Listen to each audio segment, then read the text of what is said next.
So now I'm sitting here. It's Omar home for Black Nerd Problems, and I get to be joined with the pleasure of the current storm writer, Murewa Ayodele. Sir, thank you for joining us here. Thank you for having me. Of course, of course. So I'm gonna get right into the questions. First and foremost, in issue number one, we see that there's a big Target sign that said "Storm shopped here once." What did she buy? Yes. What did she buy? Uh, We need to know. um, probably food stuff. Food stuff. Probably food She's stuff. getting a food, produce. She's Groceries. in the produce aisle of Target. It's canon now. I hope you know that's canon now. That she, but for like writing Storm, man, this is something we've been wanting for so long. She's had some limited series before. She had the one written by Greg Pak back in like 2014 as well. Yes. And so to see then she's like prominent in Al Ewing's X-Men Red. But now to see her now with like another solo series so far, like almost like 10 years later from the first one. Like how does it Yeah, feel 10 to years. like to be handed like the reins for that? We're like, yeah, all right, you're driving this. Like have fun. Okay. I think it's less scary. Hmm. Um, if I considered Ali Ewing's run as like the previous run, it might be a little more scary. Yeah, yeah. But it's like, the last ongoing was 10 years ago. Like, hey, probably most people have forgotten. A lot of people are not familiar with it, Yeah, yeah, yeah. So it's like, yeah. You know. So uh but what was scary wasn't actually following up other runs. Hmm. Because it's been weird. Tom Brevoort brought me into Marvel, Yeah. and on the very first project we did with Tom Brevoort, my Jonathan Hickman's it was an anthology. Hmm. Jonathan Hickman's story was first, my story was second. Yeah, yeah, that's So yeah. yeah, um, second one I think was with I'm not sure if it's Buziak or something. One of these famous writers of Iron Man Hmm. writing a short Iron Man story with Cantwell. Um, I did another kind of like an anthology series on their Marvel Unlimited, Hmm. following David Pepose. Um, I was writing I Am Iron Man, the like a second Iron Man series, where Jerry Dugan was like having a blast, taking Iron Man into the X Yeah, office, yeah, yeah, and all those stuff. So I'd not had it easy at Marvel. yeah. It's always been maybe following up after like someone or writing a Hmm. character at the same time someone was doing a definitive run. So that part wasn't particularly scary. The Yeah. creators weren't scary. What was scary was the character itself. Yes, yes. What was scary was the character itself. Like, I I don't want to be the one to write Storm and I mess up. Hmm. You know, like I know like for Iron Man, I'm like, if I mess up, I mess up. Yeah. Like I people like Iron Man, but it's it's on the personal level. Yeah. It's But different with Storm. Storm's love, there's a personal level, but then there's also the community level. Yep. So, and when there's that community level to a character, Hmm. it's very scary to handle because it feels like you're disappointing a whole group of people, not Hmm. just an individual. So it's more than just, oh, I just want to write a cool story that I like. Hmm. It has to be something that is not disrespectful to a whole community of real world people. So that part was really, really scary, and I wanted to turn it down. But my friend told me that he's sure Tom Brevoort thinks I'm the best person for the job.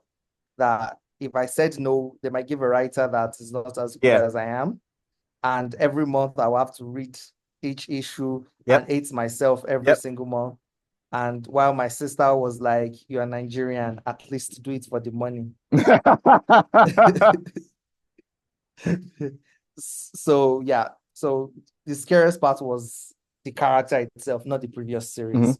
I gotta ask I then, was particularly intimidated by the previous series. what in your eyes, what is messing up then for a character? Like what do you feel like is your like or misstepping with the character in your eyes? It's multiple levels. Hmm. Number one is Storm hasn't had a successful ongoing series ever. Hmm. Like the most successful one is the 11 issues. Like she didn't even get the full 12 issues. Yeah, yeah, yeah. This is a chance to finally prove herself that she's a viable character. She's a character that can go the long run and everything. And yes, I know the market is tricky now. It's weird and Yeah. so many complications, but still, I would see it as a failure if I didn't at least squeeze out, I don't know, 20 issues out of it, Hmm. because Iron Man gets consistently 20, 25 issues, I see what you you're know. going for. You're going for the whole 9 yards. I see what you're going for. So there's that, Hmm. so there's the fear of minimum of 25 issues, because I think it's not just for me. It's not because I want to get paid or anything. Yeah. There would always be the job, and if it's bad, I'll find something else to do. But it is this character's last ongoing was 10 years ago. If it flops again, how long do you think Marvel would Yeah. consider it again? Got you. Like, and now you see the haters are like quiet now. When the book was first announced, what everyone was saying, even fellow Black people were like, Storm doesn't sell. Mm. They're like, this was a wrong move. Why not put her on a team book or something? Hmm. Like you're reducing our value if this book gets cancelled. But from the issue one, from the sales, from seeing Lucas Wernick on the art, seeing Matheus Mananini, the artist on Gods, as the cover Yeah. artist. Okay, people are like, okay, I think this is going to be serious. But at the beginning, everybody was like, this is a terrible call. Hmm. Like this was so you could see that fear, you could see that fear even in the mind of the fans, The consumers, yeah. but it's reduced, so that was there. They were scared, like if Vakomi gets cancelled in 5 issues, for example, like the way the new, Marvel wanted to release a new Punisher to replace Frank Castle. Hmm. I think it got cancelled in like 4, 5 issues, and it was an ongoing, not a mini series. Yeah. Like nobody talks about that character again. Yeah. So people are like, if that should happen to Storm, like Yeah. I it's can't it's can't have it's that on your head. yeah, Can't have that on your head. yeah, yeah. Gotcha. So that's the most one. And also is I'm not in the diaspora. Hmm. I've never been to the US before. And um a large portion of our fan base are Black Americans, Hmm. you know, and constantly you even see it online. There is always arguments and fights between Africans and African Americans, because as much as we have a lot in common, the fact that the background and experiences that we have, the traumas that we have are different. Different. Yeah. So there are some aspects that we don't relate to each other. Hmm. And I was scared that I hope I don't accidentally write something that is insensitive to the Black American culture, Hmm. you know, not being one Yeah. myself. So there's that. So I didn't want to make that mistake. Um, those were the two major ones, basically. Got you. I didn't want to mess up the brand, and I didn't want to write something. I don't want to accidentally be disrespectful to The fan to base. other groups that associate with Storm. Hmm. Gotcha. So it's funny, like, cause like it's such a major character, but then like there's all this care. It's almost like she has like it comes in a packaging, like, oh, fragile, handle with care. You're like, all right, I got this. So like you have that, like, oh, Yeah. I'm trying to handle this with care, but then you got her curving death, but then death coming for her this time. So what is it about like Storm, like usually being the one that's so like death just be missing her, but now finally like death seems to like caught up for her. Like what makes that such a fascinating story where she was like always so like above it or like beyond death before, and her relation with death that we've seen through the years. Now it's kind of like creeping up on her. It's a combination of many things, as always. first thing is my own personal relationship with death. Hmm. Um, when I was a kid, I was born with an heart condition, tetralogy of Fallot's, a hole in my heart, basically. My brother had that. Yeah. Yeah. So, and my parents were poor. The first thing I know what was happening, I was always like, I was an active kid, but Hmm. suddenly I just become weak and I'm stooling down. I had gotten punished numerous times because they're like, this kid is spoiled, you know, and all those stuff. And so when they finally found out, my parents are like, especially my mom is like someone that, tried to talk to you like an adult, Yeah. and then they tell you like what's happening with your body and everything, So there are some times that, I'm left alone. My brother tells me a story that there was time that I was left alone with him and I felt so ill. I felt so sick. And all I was saying that I don't want to die. I don't want to die. I don't Mhm. want to die. I don't want to die. So imagine as a kid, you've always kids shouldn't think that much about Yeah. death.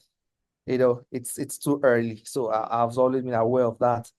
And while there's a whole long story about how they eventually got funding, Hmm. but they got that eventually. And after the surgery, I died, for 4 hours. Woo!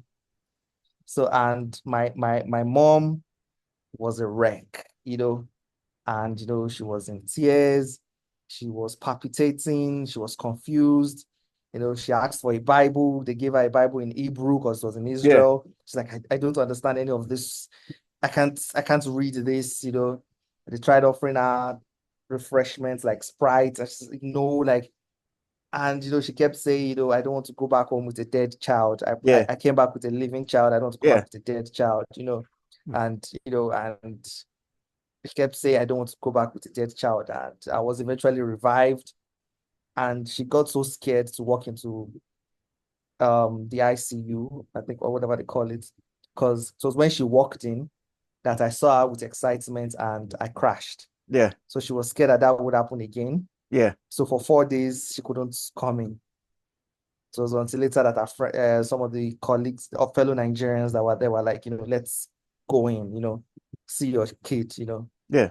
and it's it's and my sister said when I came back to Nigeria, she was like, oh, she's pretty sure they gave mom another kid, that it wasn't me, Hmm. because my temperament had changed, Hmm. you know. So the theory was basically that I was always in pain, I was sick, finally I was healthy. So definitely to come with some temperament change, Yeah. Yeah. Yeah. you know. And there's a little theory of mine of what if somebody else came back, Hmm. Yeah. into my body. Yeah. So Yeah. that kind of thing. So I've always been fascinated with death. It's always Yeah. been a part of my story, sometimes very subconscious, sometimes conscious. It's that. And so that's the personal aspect. Now, when it comes to the story aspect itself, when you're told to handle a character and you really want to, when a character is so big, is so monumental, and you want to do something really different, you go where no one has dared gone before. You know, Storm has died a couple of times, but it's still treated like, oh, she's never died, that kind of Hmm. thing. And like, what? I'll be the one to kill her. And let's get this show on the road. So in this series, Storm will die. And that's the thing. Like, even Marvel was cheeky with it in some of the adverts saying that, oh, maybe we should have made this a mini series, Hmm. since she's going to die. So it's something it's something I want to tell with the character, Yeah. especially if she's going to be reborn as something new, something different. You know, she's a mutant, but we keep referring to her as a goddess, a goddess, a Yeah. goddess, a goddess. And when it comes to a lot of mythology, when a character is not born a goddess, if a character was born a man, like a human, and later becomes a goddess or a god, that human has to die first. Hmm. like Hercules, and Shango and all these characters. They were human first. They die and then they are reborn as gods. Hmm. Same as even in the Judeo-Christian descent, Jesus Christ himself, he was a man in flesh, and then died. Right. And then he now rose up into heavens, So it's something. So if we're going to say she's a goddess, we have to see her die. The cycle, say go through it. Yeah. I thought it was good. I'm like, I thought you were gonna say like 4 minutes, 4 hours is wild. I'm like, is that a record at this point? I'm like, that's gotta be like a record, fam. Like, but yeah, I mean Guinness also, by the way, I do it all. Yeah. Um, I think that's an amazing answer. So it's also dope to see like it was always something that was almost like their polar opposites of a magnet, where it was always like something repelled her from her for death. Like she was always like, oh, Storm. She only one that didn't have to go through the resurrection protocol. Like it never Yeah, touched her. To yeah. now see her go through it now, like, all right, well, like when will we get the main event? And also X-Men always die and come back. When is it gonna be her turn? And now it's like to see it happening for her. I'm like, all right, like dope. This is dope. I was gonna ask also like, what's the challenge of writing her? Well, I mean, you kind of put it to terms there, like the challenge of writing her as something more than just a big gun or like Earth's mightiest mutant, as she's called now. Like, where's the challenge there to write something more than just like the most powerful like mutant Omega?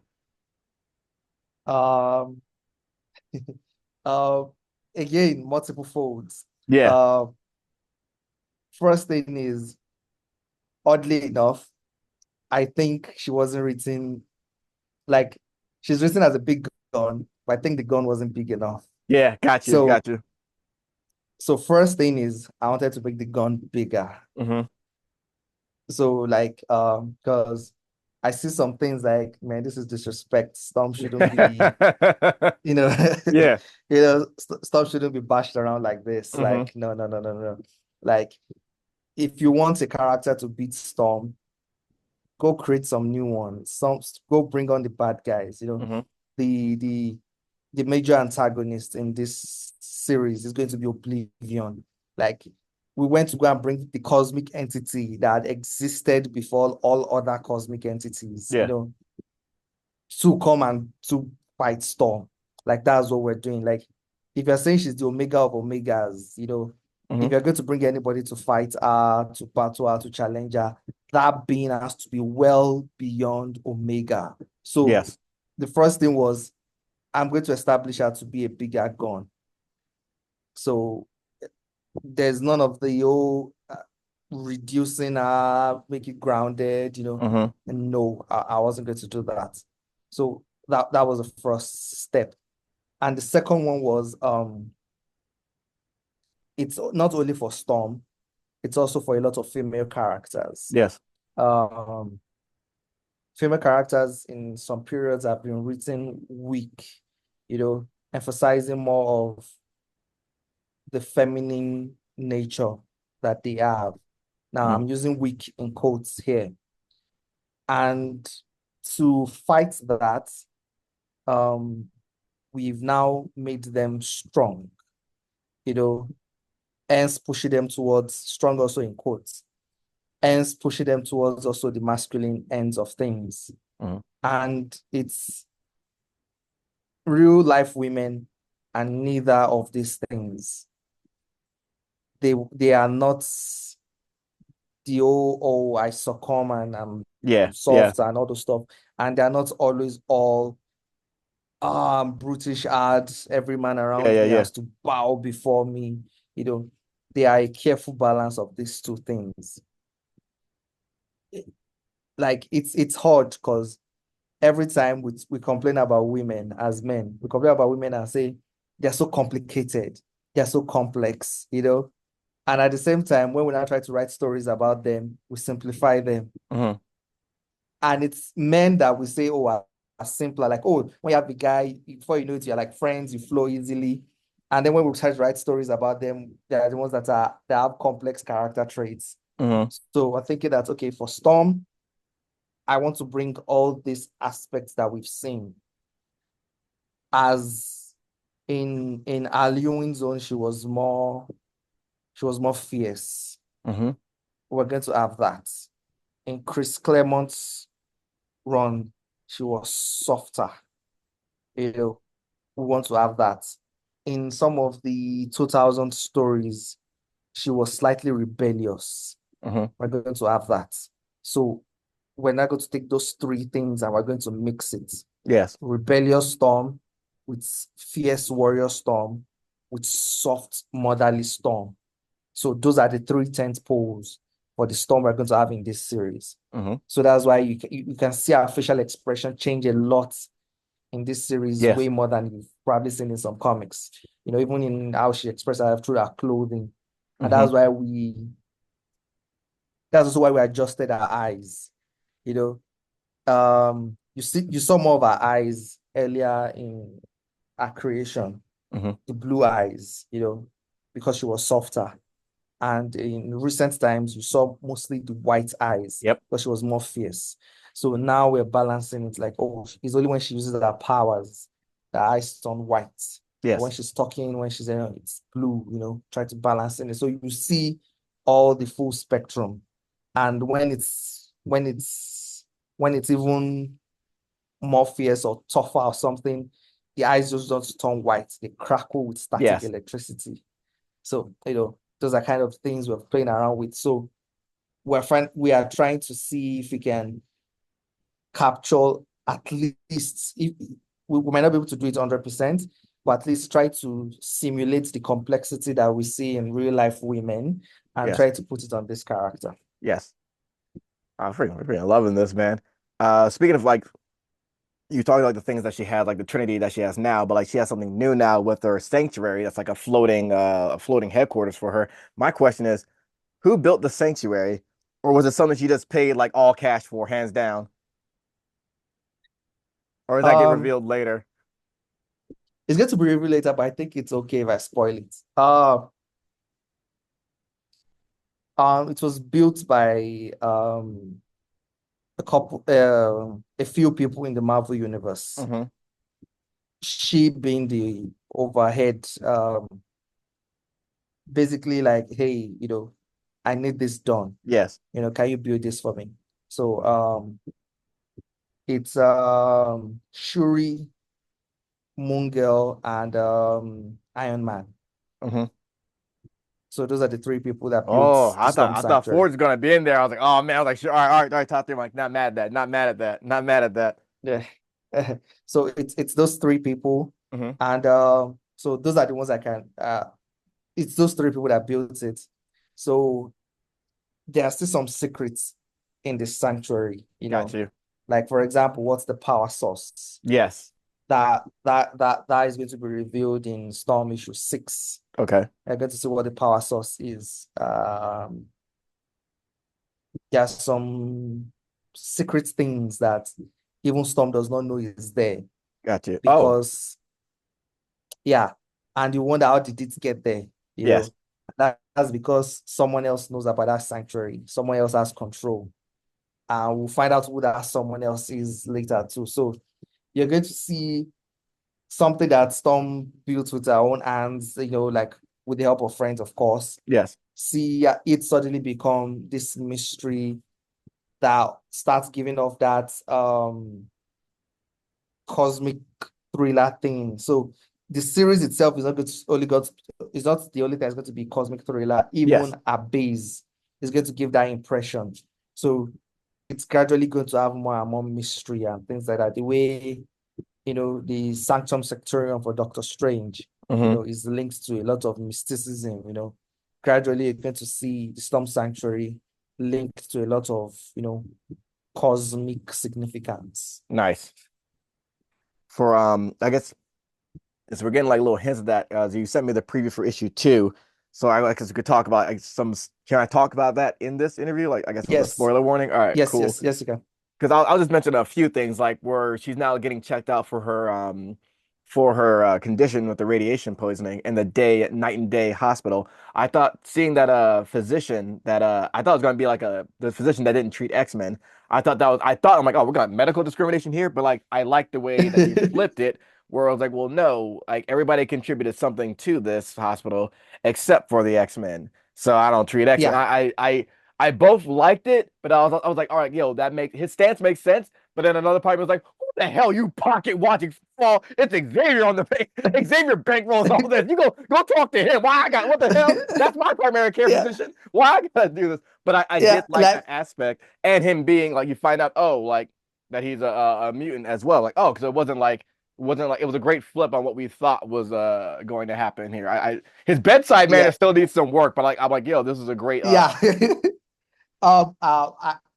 I'm still worried about that scene. I think some X-Men fans might think it's me dissing on Krakoa or me dissing on the X-Men because now that Storm is like not part of the X-Men, Mhm. you know. And I think a lot of people have been feeling like the current from the Ashes era writers are trying to diss the previous Krakoa era, Era. Mhm. But it's me trying to bring a little, or at least in my opinion, a little realism to it, you know, because and that's the fun part of comics. Yeah. Someone tells a story, and then you're like, what about this? Are you sure you Cause and addressed effect. this part? Yeah. Yeah, and it's like there's number one, there's no way every mutant went to Krakoa. Let's Yeah. forget about that. Willingly, unwillingly, anything. There's no way every mutant went to Yeah. Krakoa. Some mutants' power sets wouldn't have allowed them to stay there. So, for example, the mutant's power sets was medical diagnosis, helping other people. It would not be needed on Krakoa, where, Exactly. heck, if you had a common code and they're like, you know what, this thing is not getting done on time, let me just kill myself and then come back real quick. Mhm. So it would not feel this level of accomplishment if he stayed on Krakoa than if he Yeah. went there. Yeah. And the X-Men at that moment were trying to move their medication. They had their own medical stuff that they're trying to Yep. push. The medicines that solve three things and all those Yep. things like that, they won't be totally focused on investing in a Exactly. competition, basically. We're trying to invest in So ourselves, do sort of like not even in a bad way, but where it's just all I saw was like it was like the things that fall between the cracks. Like how would we know about this when we're trying to make this thing pop off for the X amount of time, yeah, right? And they're like, oh, we know what you didn't. We didn't get the memo. All right, well, fine. Here, boom. It's like, yeah. all right. Yeah, we're trying to make an automobile company, and then someone writes you and says, I'm trying to assemble a bike. Will you send me money? It's like, we're busy doing Yeah, something here, yeah, I'm trying to build a society over here, man. I'm trying like just give me a moment. uh, Like, yeah, I thought it made perfect sense. It made perfect sense. It made perfect sense, but it's also it does both. It makes sense, but it's also like damn that it's Storm doing that. But it makes sense. It makes sense though. So I think mhm. that's a mark of a good writer. Where it can make like that. The motherfucker, they got a point, man. Oh my god, is this why she got paid, man? It hit Bill. Mhm, mhm. Xavier skips out on the bill because he ain't nowhere to be found either. So, Yeah, yeah. He's in exactly. prison now. So Um, yeah, so and that's the role I'm trying to make Storm play, because Storm right now, if you're seeing the marketing for the series, she's, so say mutants may no longer have a homeland, but they still have a queen. yeah. She's still supposed to look out for Earth. Hmm.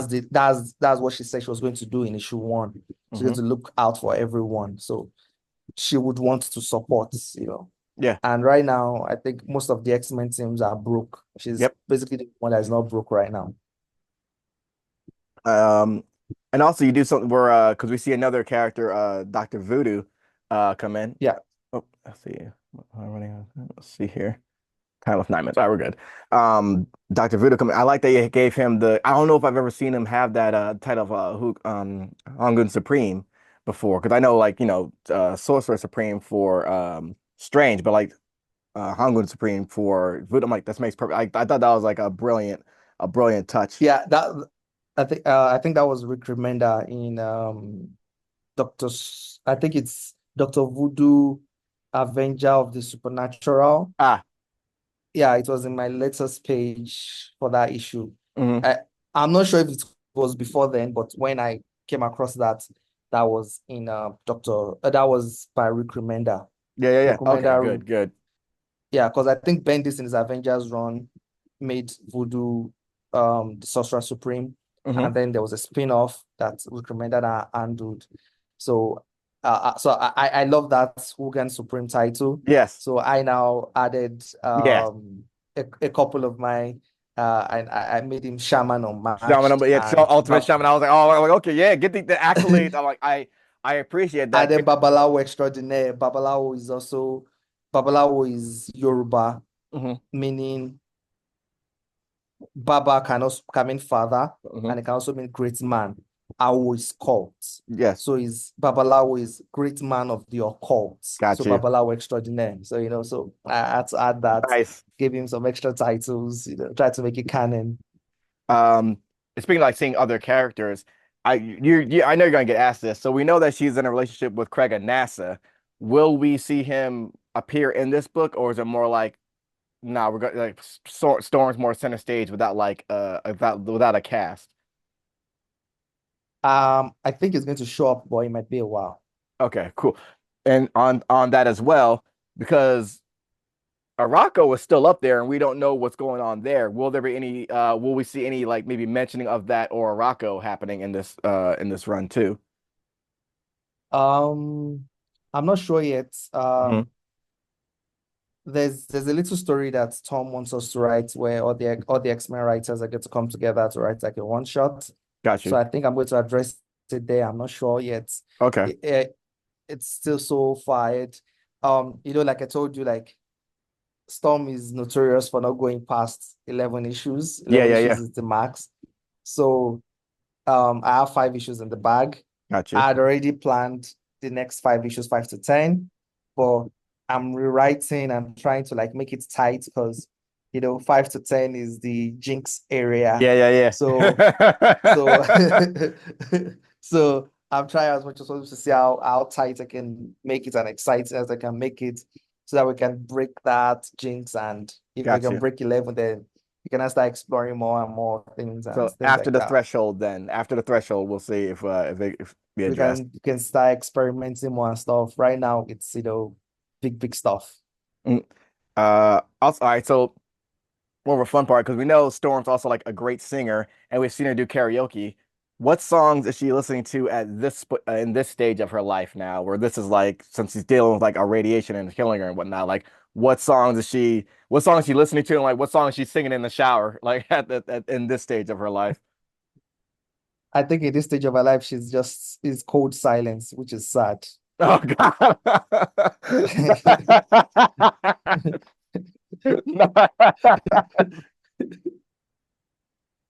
Fair, fair. Uh, let's see. Well, I mean, we went through a bunch of the questions. Oh, I love the opener too. It reminded me of because you said like that you have her doing like this cosmic thing, but for like the opener, we still and the opener for issue number 2, we see she's still about the hands where it's like she's frozen like the lake that the sea ocean that she's running on.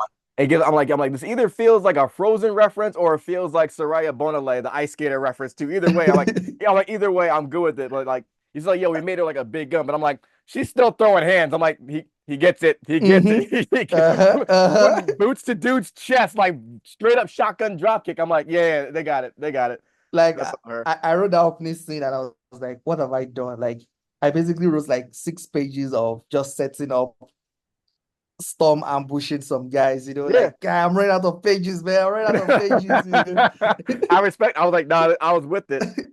I guess also, my final question then, when it's like when you do make it past that 12 issue mark, when you're in like issue 25, when you've gone to like when you brought this bad girl to issue number 75, issue number 100, 125, when you're finally like, all right, I can hand this over to somebody else because I done did all I can do. You know what I mean? I done made my nods. It was written right here. Like it was my perfect album right here. What do you want folks to walk away with when you're like, all right, this is this chapter is done here for you. What do you want them to walk away with what you've done with the character when your story's like said and done? Um, I'm not sure, but it's mostly like Storm's image. Hmm. I would After this, I would want people to be able to see her as, like everybody keeps saying now that, oh yeah, Wolverine is the only character, is the only X character that can have a solo or something. Hmm. But it's not even about, oh, I have a solo. I want people to be able to see Storm and see a solo hero, you know. the way you easily see Wonder Woman. You don't see Wonder Woman as a Justice League member. You Right, see her as a superhero first. right. So at the end of this run, I want people to be able to see Storm as a hero first, as an X-Men character second. Got you. Got. All right, hey, Iris. Yeah, perfect answer. Perfect answer. Well, that's all the questions I got, man. Thank you so much for stopping by and doing this, man. It was a play. I hope you had a good time talking as well. Yeah, so much fun. So All much right. fun.